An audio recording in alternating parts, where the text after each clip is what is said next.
السلام علیکم اسٹوڈینٹس، آج ہم جماعت نحم کی درسی کتاب میں دی گئی غزل نمبر 2 جس کے شاعر ہیں خواجہ حیدر علی آتش، اس کے شعر نمبر 1 کی تشریح کریں گے۔ اور یہ شعر ہے: سن تو صحیح جہاں میں تیرا فسانہ کیا،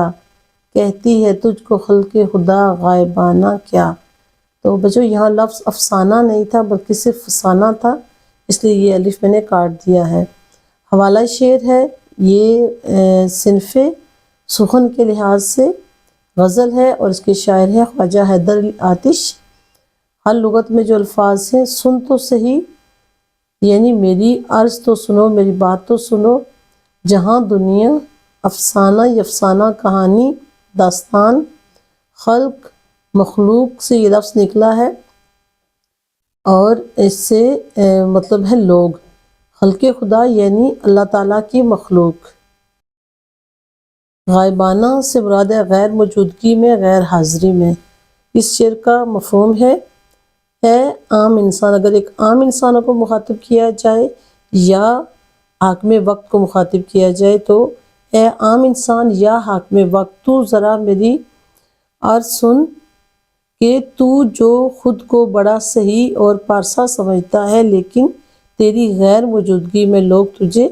غلط سمجھتے ہیں۔ یہاں پر بہت آسان سا اس کا مفہوم ہے، اگر ہم صرف شعر کو دیکھ کر اس کا مفہوم بنائے تو یعنی تو میری بات سن کہ دنیا میں تیری حقیقت، تیری کہانی صرف اتنی سی ہے کہ تیری غیر موجودگی میں لوگ تیرے بارے میں کچھ اور کہتے ہیں لیکن تیرے اپنے بارے میں خیال کچھ اور ہے۔ تو یہ عام سی بات ہے جو بڑی آسانی سے ہر بچے کو سمجھ آ جانی چاہیے۔ اب ہم دیکھتے ہیں اس کی تشریح کو۔ تو خواجہ حیدر علی آتش جو اول و آخر اردو غزل کے شاعر ہیں اور ان کی غزلوں میں تغزل کی خوبی بڑی نمایاں نظر آتی ہے۔ آپ کے زیر نظر شعر کو اگر دو پہلوؤں سے دیکھا جا سکتا ہے، یعنی خواجہ حیدر علی آتش کے اس شعر کو ہم دو پہلوؤں سے دیکھ سکتے ہیں۔ ایک پہلو یہ ہے کہ جو حاکم وقت ہے یعنی حکمران وقت کا حاکم یا بادشاہ وقت جس کو ہم کہہ سکتے ہیں، آج کے دور میں آپ جس کو کسی بڑا کوئی عہدہ دار یا وزیر اعظم کہہ سکتے ہیں، اس کی طرف اشارہ ہے کہ اے حاکم وقت، تو اس خوش فہمی میں ہے کہ تیرا ہر فیصلہ،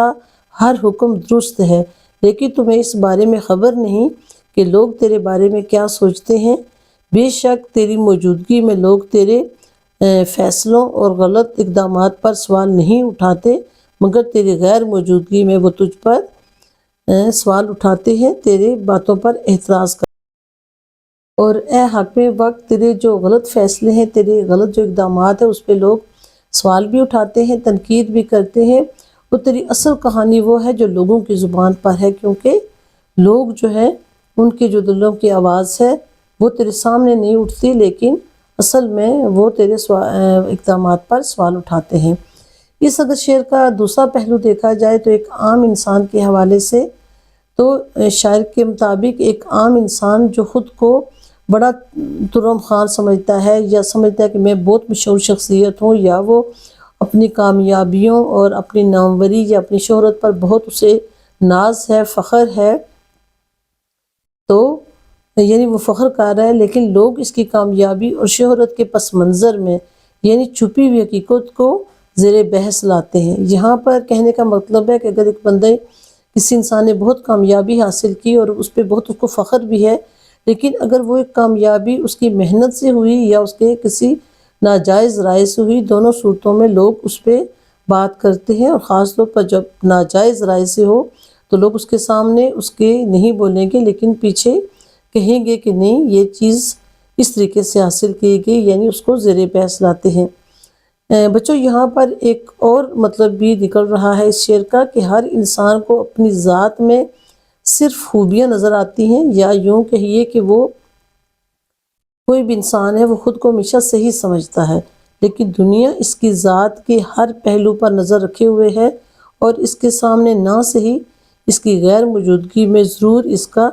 ذکر کرتی ہے، یعنی اس کی ذات کی خامیوں کی۔